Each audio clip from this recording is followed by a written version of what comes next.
The David Pakman Show at davidpakman.com. Welcome to the bonus show. We recently learned that in his continued effort to fill the swamp, Donald Trump has selected a former pharmaceutical executive to lead the Department of Health and Human Services and to lower drug prices. These stories just write themselves. VoxCare, my VoxCare co-author Dylan Scott did a big report on this, and it exposes that Alex Azar, who's a former employee of drug company Eli Lilly and of the George W. Bush administration, is not really the guy you would go to if you were trying to improve the pharmaceutical and health insurance industries for consumers.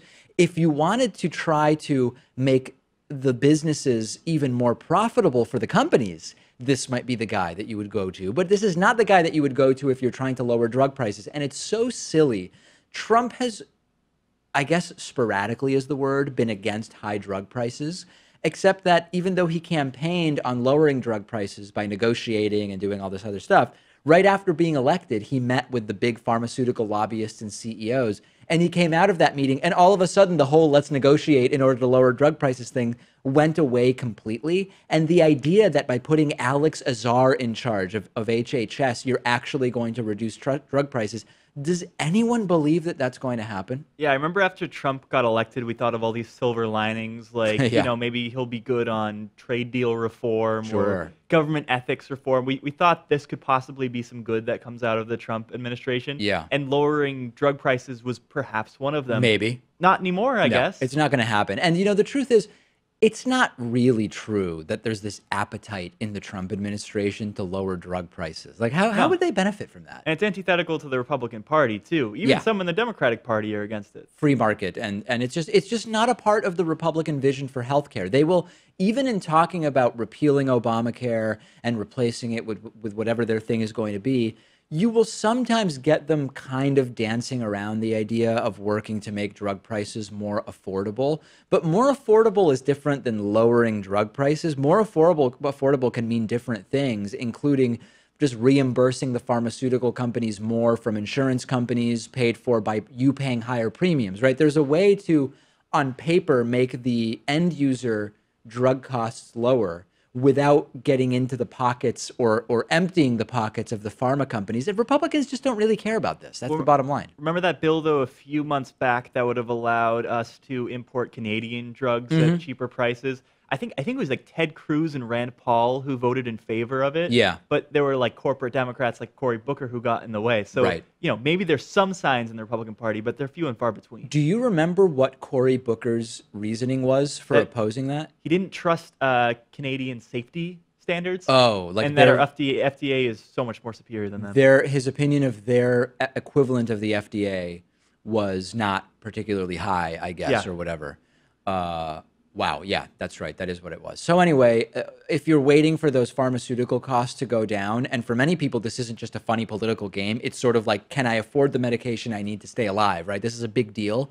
If you're hoping that we're going to see a reduction in drug prices, I don't see that happening anytime soon. Well, I mean, if the new HHS Secretary drives around or just flies commercially, maybe that would be an improvement over Tom Price. That would be something. No reduction in drug prices, but at least he might not fly around chartering private jets for vacation. That would be a net gain. Or whatever. It would be the silver lining, yeah. Bill Gates has committed $80 million through his investment firm, Belmont Partners, to build a smart city in Arizona. This is fascinating. The city is going to integrate high-speed internet, smarter manufacturing, and systems that will be built from the ground up to accommodate self-driving cars.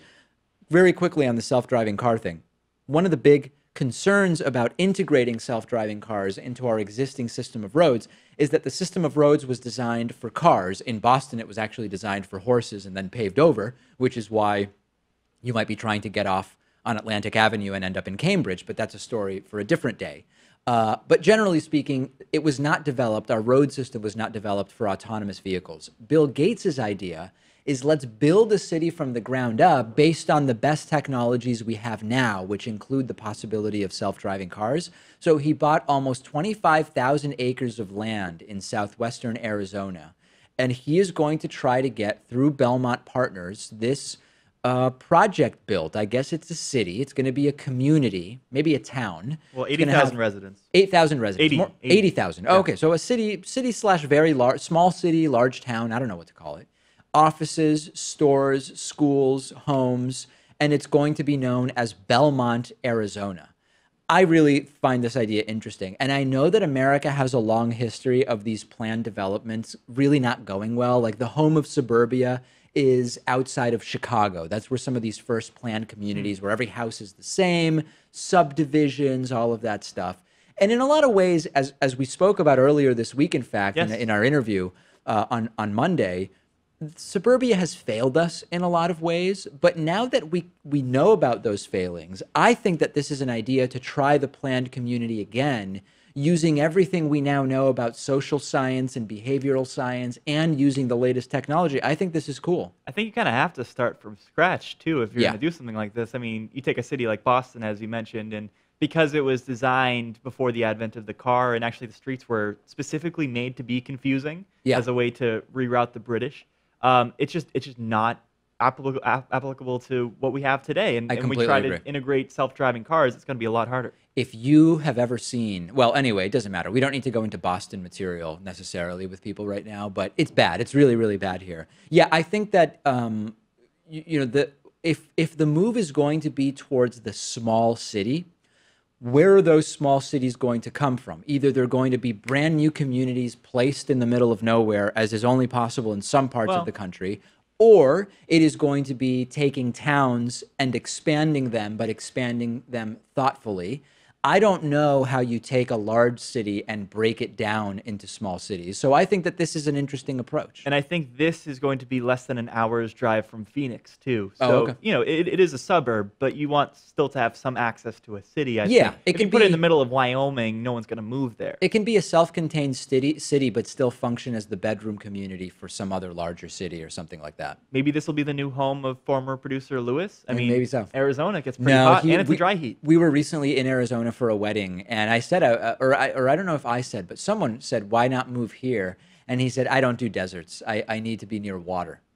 Oh, Yeah, so that it's limits. going to be the South then. I mean, It's got to gonna be the like, South. Yeah. It's got to be the South. Yeah, but no can do yet. Lewis hasn't found the perfect spot yet, but he will. I definitely think that within the next 15 to 20 years, he's going to find the spot that Well, at this rate, he's going to move to.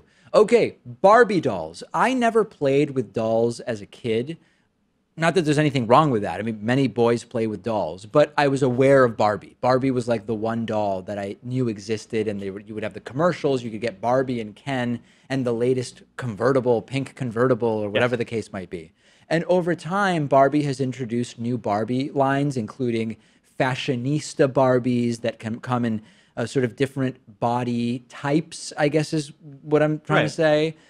They have one called Shiro, which is kind of like female heroes based on inspiring stories. They've got the Misty Copeland Barbies, which honor Misty Copeland, who's a ballet dancer's request that the doll should reflect a dancer's body, which includes more muscular calves and hips and blah, blah, blah, blah, blah. Okay, different versions.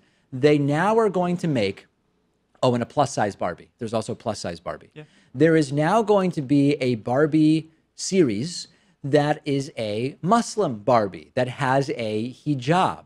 And, I mean, I find it interesting. I find myself still not caring that much about Barbie, but I think it is interesting that with all the different Barbies that there have been, this is the first one that I believe takes a religious approach. I mean, there hasn't been Hasidic Jewish Barbie, to my knowledge. Yeah. I don't know. I mean, I don't know if it's necessarily because it's a religious approach as it is just something that they are wearing every day. Sort of like a cultural or part of the culture of the like dress. if there was a male version, maybe they would have one with a yarmulke at this point. Maybe. I don't know. You think they would? Would they have Jewish Ken? Maybe Ken was always Jewish and we just never knew, but because he was a secular Jew. Or a and Sikh Ken. A Sikh, right, with a turban or something like that. Yeah, I mean, I think this is interesting. I don't know. You know, whenever we see things like this, sometimes I end up feeling like, what is the point of this? Is it inclusiveness? And does it really do anything? Like, is Barbie even important enough to make a difference? And some people would argue that Barbie is important. Others would argue it was important at one point, but it's not really anymore. Well, I think it is, because if you have, say 5-year-olds playing with these dolls growing up, that could be their idea of what beauty is. Okay. If you actually take like a Barbie doll's proportions, it actually wouldn't even allow the person to have like a full liver, and their intestines would be too small. I read about that. You see people getting surgeries nowadays to try to become one of these Barbie dolls, and it's completely unhealthy. So if we can make it so these are accurate body types and make it look as if those are actually how people look. Well, just because you add a hijab to Barbie doesn't necessarily mean that you're changing the body type. I don't know that it's going to be... No, that was more of the background of the story. Another one, yeah. Have you seen I think it's a Vice documentary about a woman who has had, I don't know how many surgeries to become real-life Barbie? Yeah. And you've seen that one? Something similar to it, yeah. Yeah, it's crazy. I mean, it's completely... It's mental illness, really. I feel bad. It's not even something to make fun of. Like, when I see it, it's not ha-ha. It's... wow, this is someone who needed an intervention like 40 surgeries ago and is deeply, deeply mentally ill. And they're getting all these surgeries to achieve this idea of beauty that they have, and yet most people don't consider that beautiful. No, and of course, nobody looks like that either, right? No. So it's not, you're not even matched. You stand out in a way that is, well, anyway, I don't think I have to try to really analyze it any further. So anyway, will you be buying hijab Barbie? No. But not because of any Islamophobic sentiments. You just don't have Barbies. No, only Ken dolls and all American Girl dolls. Can you get just a Ken doll? I think so. I have this hilarious story. Well, I don't know if I should tell this. What's the big deal? Yeah. So I have a little sister who's 13, and her mother, she's my half sister. Her mother has much darker skin than my dad and than me. So my sister looks a lot like me, but she does have darker skin than me, but she's white, she's still white. And by whatever we mean by that, I think we all have a sense of what we mean by that. And she once got, what is it called? American Girl? That's what it was? Yeah. She was probably like 7. And at the time I was living in New York, or maybe she was more like 9. And they came to visit in New York, and we went to the American Girl store. And the whole thing was, she's going to get the doll that looks like her. Yeah, as you would assume. And she picked a doll that was almost like African American, and she said that she was picking that one because the skin matches my sister's skin. Nobody said anything to her. It's like, hey, let her, whatever she wants to get. Nobody's going to be like, that's the wrong one. Your skin is way lighter than that. But it was very interesting that compared to my brother and I, she does have noticeably darker skin, but she's not black, right? And she picked not like the darkest American Girl doll, but a pretty significantly darker one where we all just away from earshot of her, my dad and stepmom all talked about it. We said, how interesting was it that she picked that doll? Because that's the skin tone she identifies with. I wonder if there was a doll that was a little bit more accurate when it comes to skin tone. I think there was, yeah. No, it's not like that was the closest one. Yeah. There were certainly other dolls that were much closer to her in terms of skin tone. And now I've asked her about it recently, and now she doesn't remember it, but she thinks it's a funny story. But anyway, that's the most interaction I've had with anything doll related probably over the last 20 years or more. I don't even know. All right, that's it for the bonus show. We'll talk to you next week. Short week next week because of Thanksgiving. And next week, oh, by the way, Pat, I keep meaning to tell you, on audience questions next week, we've gotten it's like a general question that people have had. What will vegan Thanksgiving be like? So I think make sure that we include that on we're going to do the Friday questions on Wednesday next week. People want to know about vegan Thanksgiving. People are going to be on edge all weekend now. Yeah, waiting for that answer. Listen, I don't think we have to think too hard about what vegan Thanksgiving is going to be like. I think a lot of us can imagine what it's going to be like. It's going to involve a lot of crying for Pat. We'll talk about that on Wednesday, then. The David Pakman Show at davidpakman.com.